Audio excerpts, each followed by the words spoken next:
যুক্তরাষ্ট্র ও ইরানের মধ্যকার দীর্ঘদিনের বৈরিতা এখন চূড়ান্ত সংঘাতে রূপ নিয়েছে। বিশেষ করে হরমুজ প্রণালী বন্ধ রাখা এবং মার্কিন প্রেসিডেন্ট ডোনাল্ড ট্রাম্পের বেঁধে দেওয়ার সময়সীমাকে কেন্দ্র করে দুই দেশের পাল্টাপাল্টি হুঁশিয়ারি বিশ্ব রাজনীতিকে কাঁপিয়ে দিয়েছে। ওয়াশিংটন ও তেহরান কেউই যেন এক চুল ছাড় দিতে রাজি নয়।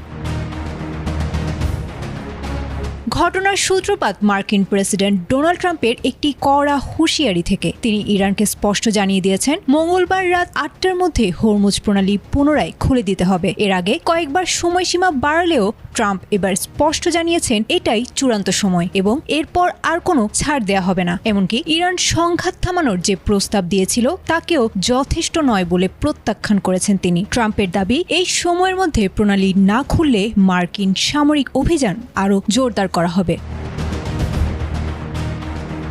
ট্রাম্পের এই হুমকির জবাবে ইরানও এখন মারমুখী অবস্থানে। দেশটির পার্লামেন্ট স্পিকারের শীর্ষ উপদেষ্টা মাহাদি মোহাম্মদি সরাসরি ট্রাম্পকে লক্ষ্য করে পাল্টা আল্টিমেটাম দিয়েছেন। সামাজিক যোগাযোগ মাধ্যম এক্সে তিনি লিখেছেন, ট্রাম্পের হাতে মাত্র ২০ ঘন্টা সময় রয়েছে। এর মধ্যে সমাধান না হলে মার্কিন মিত্রদের প্রস্তর যুগে পাঠিয়ে দেওয়ার হুমকি দিয়েছেন তিনি। মোহাম্মদি দাবি করেছেন, এই যুদ্ধে ইরান ইতোমধ্যেই বিজয়ী অবস্থানে রয়েছে এবং তারা নিজেদের অবস্থান থেকে কোনোভাবেই পিছু হটবে না।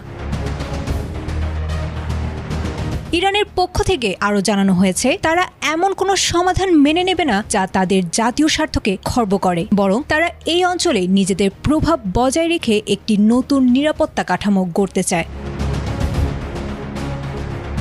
বিশ্বের অন্যতম প্রধান জ্বালানি সরবরাহ পথ হরমুজ প্রণালী বন্ধ থাকায় আন্তর্জাতিক বাজারে এর বড় ধরনের প্রভাব পড়ার আশঙ্কা তৈরি হয়েছে। একদিকে ট্রাম্পের সামরিক শক্তি প্রদর্শনের হুমকি, অন্যদিকে ইরানের ২০ ঘন্টার পাল্টা আল্টিমেটাম। সব মিলিয়ে পরিস্থিতি কোন দিকে মোড় নেয় সেদিকে তাকিয়ে রয়েছে পুরো বিশ্ব।